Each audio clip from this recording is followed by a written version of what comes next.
começa em você. Começa agora, Santander Select. Seja bem-vindo, seja bem-vinda ao Números Fala, uma produção original Neofeed. Eu sou o Márcio Croin e no programa de hoje eu converso com João Hoppe, vice-presidente executivo e diretor de relações com investidores da Plano & Plano. João, tudo bem? Bom ter você aqui. Márcio, um prazer estar aqui e poder compartilhar com todo mundo que assiste e ver o seu programa sobre um pouquinho da Plano & Plano. A gente vai falar um pouquinho desses números que a gente tem para falar. Muito legal. A dinâmica é bem simples do programa. Eu trouxe 5 números do último balanço publicado pela Plano & Plano e você me ajuda a construir cada um deles. Pode ser? Maravilha, vamos lá. No final a gente vai inverter. Eu faço a pergunta e você me traz a resposta em números. Ok, combinado. E para você que nos ouve e nos assiste, todas as informações que a gente traz aqui no programa são públicas e estão disponíveis no site de Relações com Investidores da Plano & Plano. João, minha primeira pergunta para você, meu primeiro número para você é o seguinte: 1 bilhão e 64 milhões de reais foi recorde histórico de lançamentos da Plano & Plano no segundo trimestre deste ano, com VGV 100% da companhia. O que fez desse período tão diferente dos demais? Esse número é muito interessante e a gente tem que pôr um pouquinho de história, um pouquinho de contexto. Vamos voltar em 2020, ano do IPO da Plano & Plano. Naquele ano inteiro, a Plano & Plano lançou 1 bi 433. O ano passado, 2023, lançamos 3 bi 344, 133% a mais do que no ano da IPO 3 anos atrás, em 2020. Um trimestre de 2024, a gente lança 1 bi 60. Então, claramente, esse número demonstra uma trajetória da Plano & Plano em termos de crescimento ao longo desses anos. 2020, 2021 e 2022, crescemos uma base de 190 milhões em VGV por ano. 2023, 2024 e 2025, a nossa proposta é crescer 500 milhões em VGV por ano. Uau. VGV, basicamente, é o volume de vendas, né, que a gente tem potencial nos empreendimentos que a gente lança. Em 2023, a gente lançou 670 a mais, ou seja, superamos um pouco aquela nossa expectativa inicial de 500 milhões. E esse 1 bi e 60, ele mostra a capacidade nossa de continuar crescendo no futuro. Que acho que isso que é o bom para o investidor, né? O investidor consegue ver essa evolução, né? O primeiro trimestre já tinha sido muito bom também, né? O segundo trimestre confirmando isso, né? E essa evolução nos números é o que faz o investidor ficar satisfeito. A gente dá uma dica para o investidor que no ciclo imobiliário você tem ciclos longos de empreendimentos. Basicamente são 3 anos após o lançamento. Então as datas de lançamento dependem de vários eventos para poder você lançar, seja aprovação nos órgãos regulatórios para você ter uma incorporação aprovada. Então, no trimestre a trimestre, esses números variam um pouco. Então, a minha sugestão para o investidor é olhar o acumulado de 12 meses. Como está a performance num acumulado de 12 meses, trimestre a trimestre? Olha o trimestre, mas também olha o acumulado. Essa é uma dica que eu dou.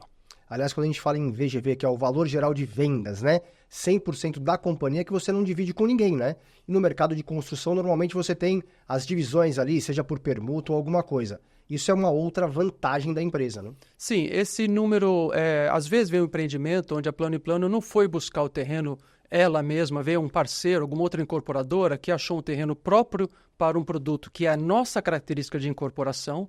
Ela nos apresenta o produto que ela acredita que a gente possa empreender, construir e vender de uma maneira mais otimizada. Então, ela traz para nós, querendo ser nossa parceira. Então, alguns empreendimentos no mercado imobiliário são feitos em parceria. Por exemplo, 70% Plano & Plano e 30% esse parceiro que trouxe o negócio para que a gente possa empreender junto. O número de 100% de VGV é o total, incluindo parceiros. E tem lá o percentual companhia, que também está nos nossos relatórios, descontando os parceiros. Perfeito. João, antes de entrar no segundo número, eu vou chamar a mensagem do nosso patrocinador.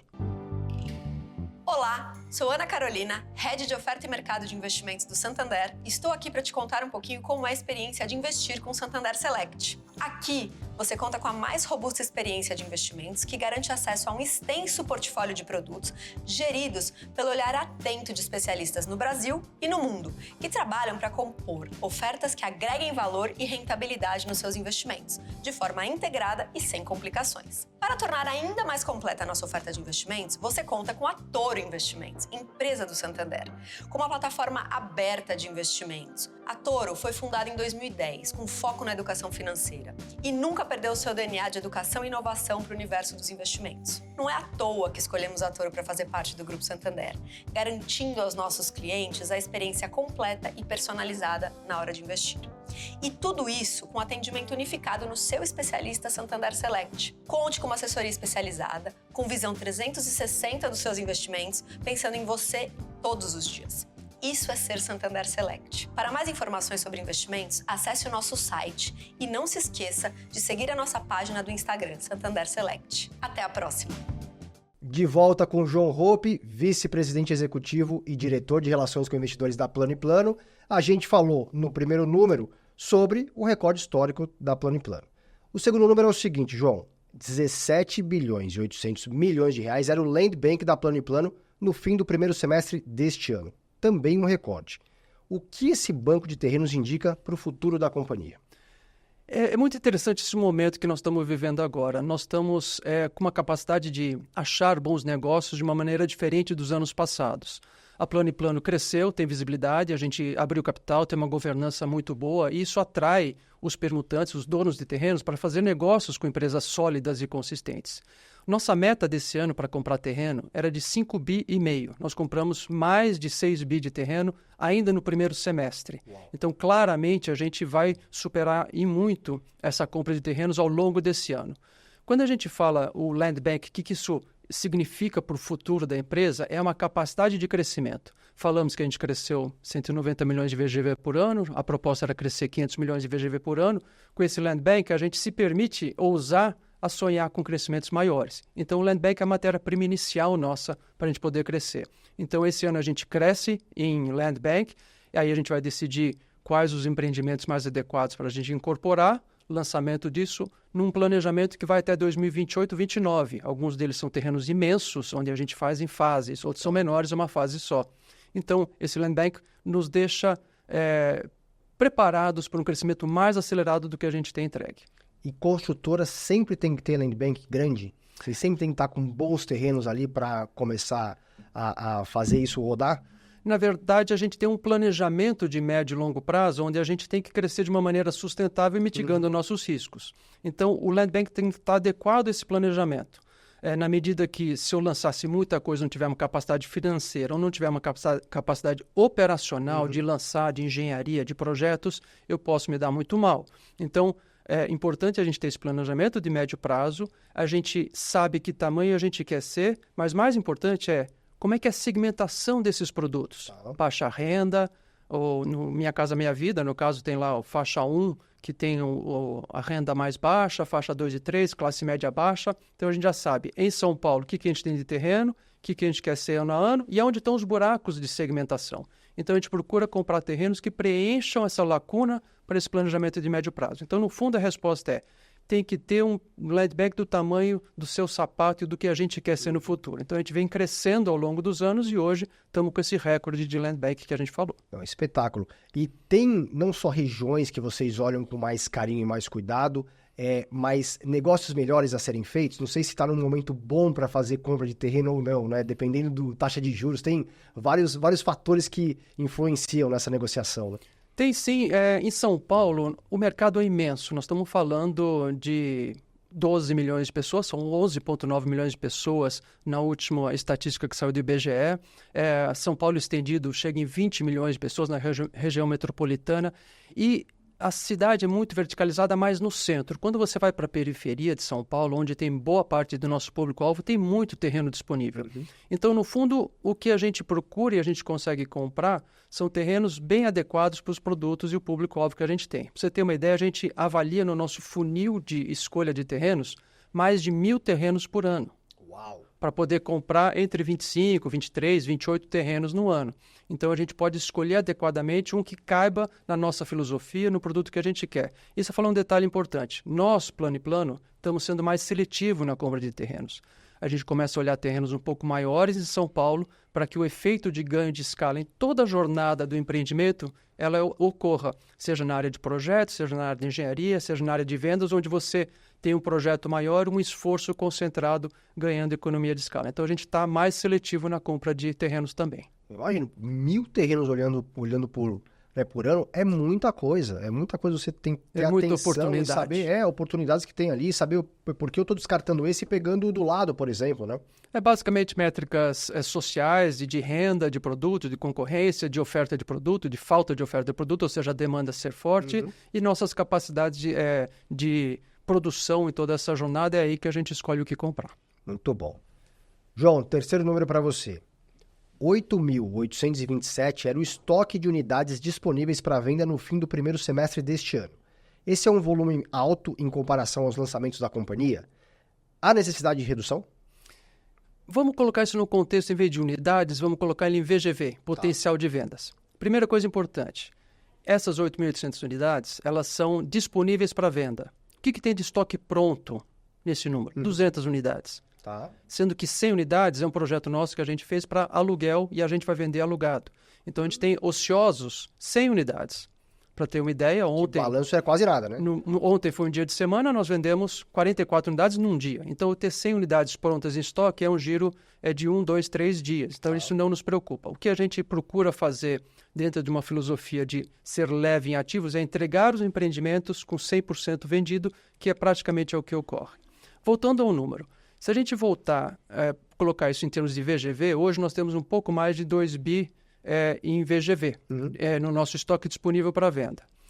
Voltando em 2021, o nosso estoque disponível para venda era 1 bi 800 e pouco, mas eu vendia naquele período, os últimos 12 meses, eu vendia 800 e tantos milhões, 870 milhões de reais.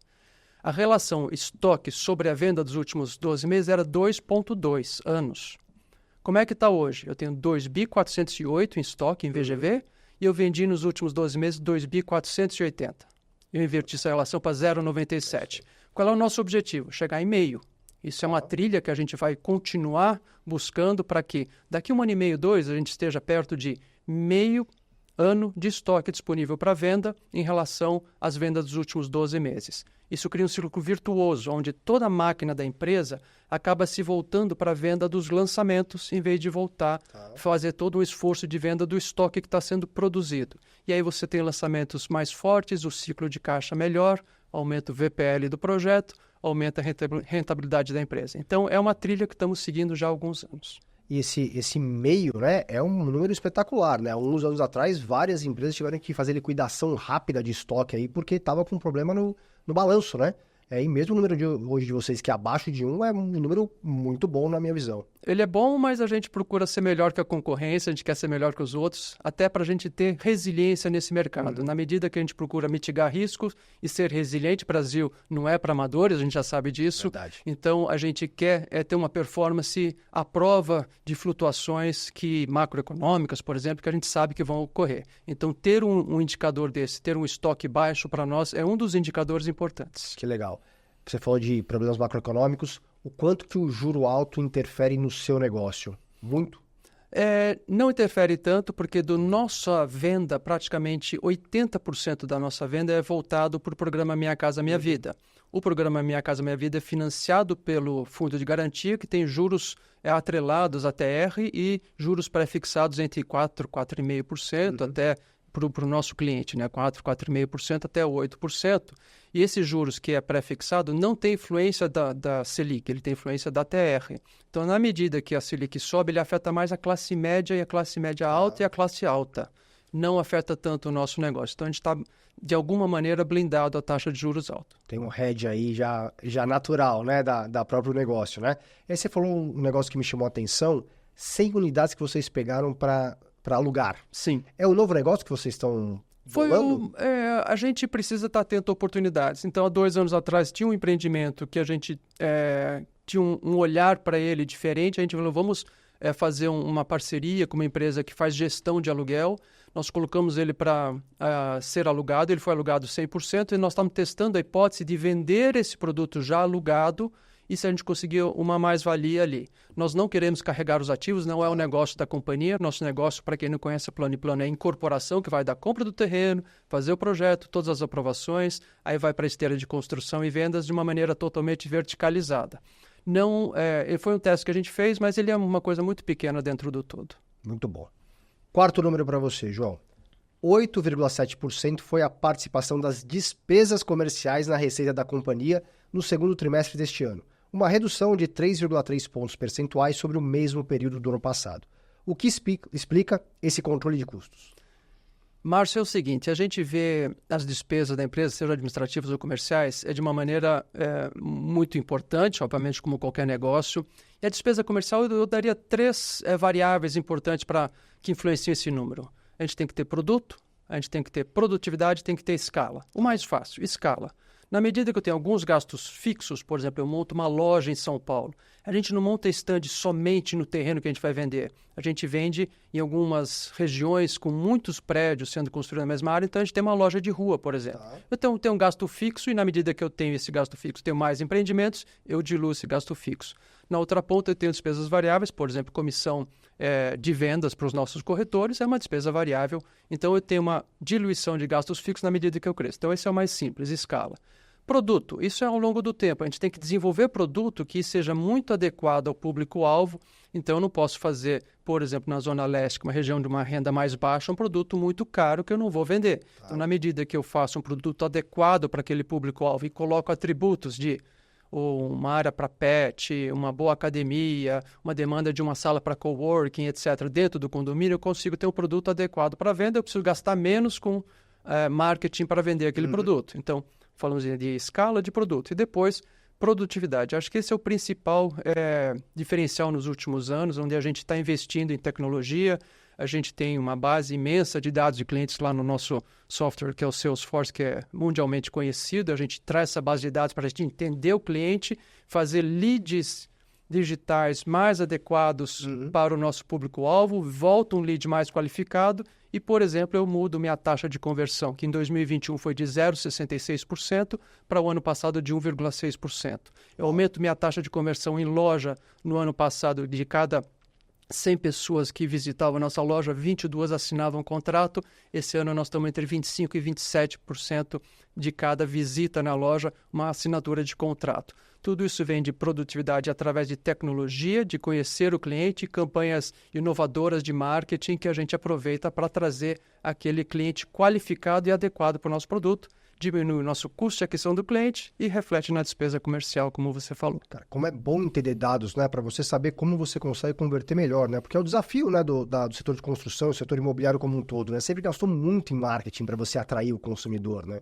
Sim, é uma conta importante. A gente divide as 3 principais contas, marketing, stand de vendas e as despesas comerciais com os nossos corretores. Então, você pode incentivar essas alavancas, essa soma para nós é o nosso custo de aquisição do cliente, onde a gente controla isso mês a mês para ver se está tudo dentro do orçamento. Não, espetáculo, espetáculo. Quinto número para você, João. 12,6% era a relação entre os distratos e as vendas brutas no fim do segundo trimestre deste ano, uma redução também de 6,4 pontos percentuais no primeiro trimestre. O que a companhia tem feito para evitar os cancelamentos das vendas e o que pode prejudicar esse indicador nos próximos meses? Esse indicador, ele melhorou nesse segundo trimestre, mas cabe um comentário aqui para o contexto. O primeiro trimestre foi um trimestre atípico e pior. Por que pior? Por um grande motivo e muito bom que aconteceu em 2023. Em 2023, a Plano & Plano, sendo uma empresa que atua no mercado de baixa renda, de habitação de baixa renda, ela tem lá seu programa de lançamentos normal, que a gente chama de mercado privado. Tá. O município de São Paulo ele fez um edital e comprou unidades de baixa renda direto das incorporadoras num programa que chama Pode Entrar. Nós retiramos do nosso pipeline de lançamentos, a gente chama isso nosso pipeline, nossa fila de lançamentos, 1 bi 300 de VGV para inscrever nesse programa Pode Entrar em 2023. E a gente teve muito sucesso. A gente assinou um contrato no ano passado de 692 milhões, foram 3.600 unidades vendidas no programa Pode Entrar, só que ele cava um buraco na minha esteira de lançamentos. Quando a gente lança um produto, na sequência a gente assina um contrato com a Caixa Econômica, que é para repassar o cliente onde ele vai financiar o seu produto. O que aconteceu conosco? Já que a gente teve que adiantar lançamentos, a gente abriu um certo período um pouco maior do que o normal entre lançamento e venda e repasse para a Caixa. E nesse período que é um pouco maior, a gente acaba perdendo alguns clientes. Então, por um ótimo motivo que foi o Pode Entrar, a gente acabou estendendo o período de contratação com a Caixa e que aumenta o distrato.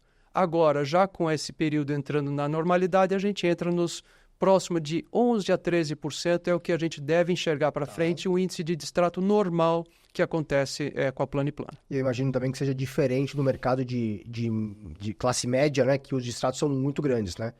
Tem construtora realmente que reclama desse ponto, porque é taxa de juros já mais restritiva e tudo mais, que não cabe no negócio de vocês, né? É diferente a dinâmica, mas a gente está muito confortável com esse patamar de 11% a 13%. Se a gente estivesse tendo distrato zero, significa que eu estou com o meu funil muito apertado. Tá. Eu tenho que trazer um funil um pouco mais aberto para conseguir, nas desistências e distratos, ter o número que eu quero na venda líquida. Se eu for muito precioso em trazer o cliente que eu estou imaginando, esse com certeza vai aprovar crédito na caixa, etc., e poder comprar, eu estou sendo muito seletivo lá na ponta. Então, eu tenho que abrir um pouco a boca do funil lá em cima. O distrato e a desistência é parte normal do nosso processo, sempre olhando o crescimento de venda líquida e taxas de crescimento que a gente está entregando. Muito bom. João, com essa capacidade de vocês de leitura de mercado, leitura de dados, não faz sentido olhar outras regiões também, não? Não dá para a gente expandir para outras regiões do Brasil esse grande negócio de vocês? A Plano & Plano tem 27 anos de atuação, já atuou fora de São Paulo, já atuou no interior de São Paulo, atuou no Nordeste, em especial na cidade de Natal. Na época da recessão de 2015, 2016, a Plano & Plano estrategicamente se voltou para o mercado de São Paulo, que é o principal mercado do Brasil, se voltou para o programa Minha Casa Minha Vida, que tem uma dinâmica de repasse na planta, que a gente chama, quer dizer, o cliente assina o contrato conosco, a gente já faz o financiamento com a Caixa Econômica, que protege a empresa, e isso nos trouxe uma segurança muito grande. A gente olha o mercado brasileiro como um todo direto, então a gente tem apetite, mas não tem nenhuma decisão tomada para uma região que não seja São Paulo, desde que tenha escala. A gente falou de economia de escala, a gente tem que ter um mercado consistente para ter um núcleo de empreendimentos que vai crescer no tempo, com ganhos de escala, onde a gente possa aportar a nossa inteligência, mais a inteligência local e ter um negócio rentável. A gente não quer fazer nenhum projeto que seja pontual fora do mercado de São Paulo, até porque o mercado de São Paulo é imenso. Boa. Vamos inverter o jogo aqui. Agora eu vou fazer a pergunta e você vai me trazer o número. Fechado? Combinado. O melhor número a ser apresentado? Para nós, o melhor número está sendo rentabilidade sobre patrimônio líquido. Nesse último trimestre, a gente soltou 47,2% de rentabilidade sobre patrimônio líquido. Então, uma empresa de capital aberto e qualquer negócio tem que fazer valer o dinheiro do investidor que está dentro da empresa, e são poucas as empresas que conseguem entregar uma rentabilidade sobre patrimônio líquido tão alta. Então, todo esse trabalho, a nossa forma de gestão muito conservadora no uso do caixa, tem a ver com essa rentabilidade muito alta. Então, a gente tem muito orgulho de entregar uma rentabilidade de patrimônio sobre patrimônio líquido acima de 47%. Nossa senhora, o investidor não deve ter ficado nada triste com esses números, né? O número que melhor representa a Plano & Plano? A Plano & Plano, por essência, sendo uma incorporadora e construtora, ela entrega lares. E a gente não fala apartamento, a gente fala lares. E o que nos representa são as 500 torres já entregues em 27 anos de história, 55 mil lares entregues nesses 27 anos. E, nesse momento, temos 25.500 unidades em construção. São 60 canteiros em São Paulo sob gestão da engenharia. Se a gente soma 55 mil com 25 mil em construção, são 80 mil lares. Se a gente imaginar que são 3 pessoas por lar, por habitação, nós estamos falando de 240 mil pessoas sendo atendidas, especialmente na baixa renda, que é uma transformação social imensa quando a gente fala de oferecer um lar para essas pessoas. E a gente tem muito orgulho de trabalhar num setor que atende uma demanda social tão premente no Brasil. Então, para nós, essa é a cara da Plano & Plano. São 80 mil lares entregues e em construção. 2025, então, a gente vai chegar a 100 mil lares, né? Nesse ritmo... Vamos ver. Nesse ritmo, não dá para fazer nenhuma projeção, não dar nenhum guidance, né? Mas, olha, nesse ritmo, não queria falar. Você vai voltar no ano que vem, então, pra gente falar desse 100 mil. Combinado. Né? Um número importante, mas que ninguém olha para ele. Eu acho que...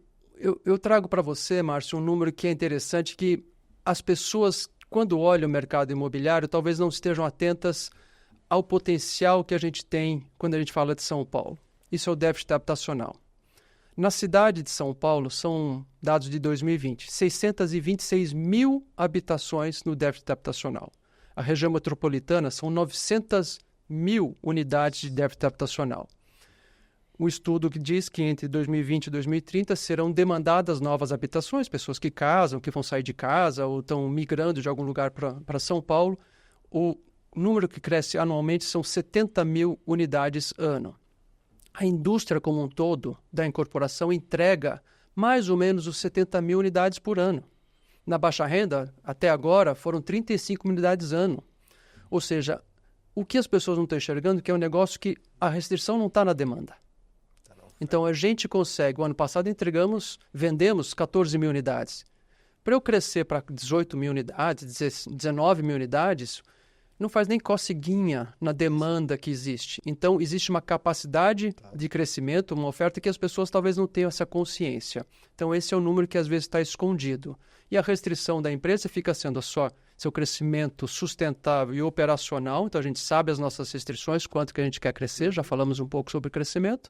E a gente tem que ter um mercado de crédito no Brasil, oferecendo crédito para as pessoas comprarem a habitação, o seu lar.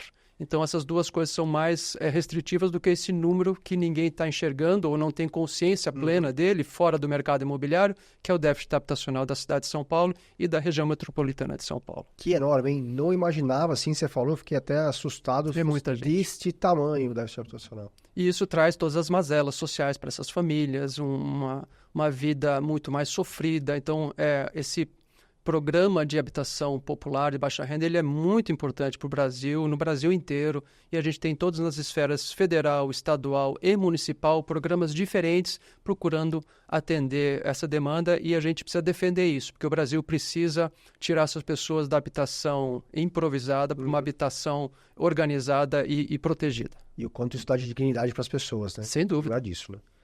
Muito bem. O número que não sai da sua cabeça. Caixa. Caixa. Caixa, a gente já sabe, né? Caixa é rei, né? Eu já elevei caixa é Deus, né? Cash is king, cash is God. Então, a gente tem que estar muito de olho no caixa. A gente tem uma reunião nossa interna semanalmente, toda segunda-feira de manhã. A primeira reunião da semana é para a gente olhar o caixa da empresa, ver flutuações, stress test, e a gente acompanha o caixa muito de perto. E a gente fica muito feliz deste ano, a gente está entregando crescimentos de 35% ao ano nos últimos períodos.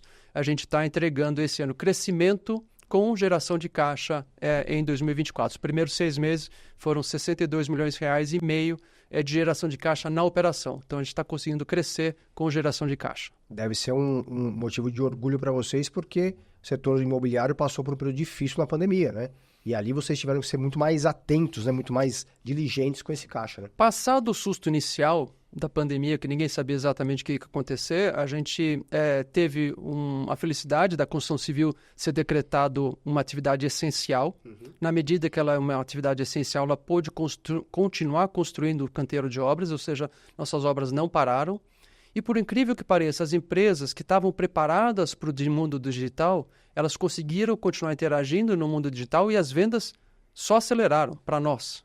Então, e aí vem um fator de concentração de mercado nas empresas médias e grandes, em detrimento das pequenas e médias, porque as grandes, como em qualquer negócio, você tem a capacidade de investimento em tecnologia mais forte e você transforma isso numa forma de a jornada do cliente, pensando sempre no cliente, essa jornada do cliente ser mais fácil. Então, as empresas grandes sobreviveram até que muito bem na pandemia, no nosso caso, com crescimento. O que pegou na pandemia foi uma inflação de custos de construção. As empresas todas tiveram esse efeito.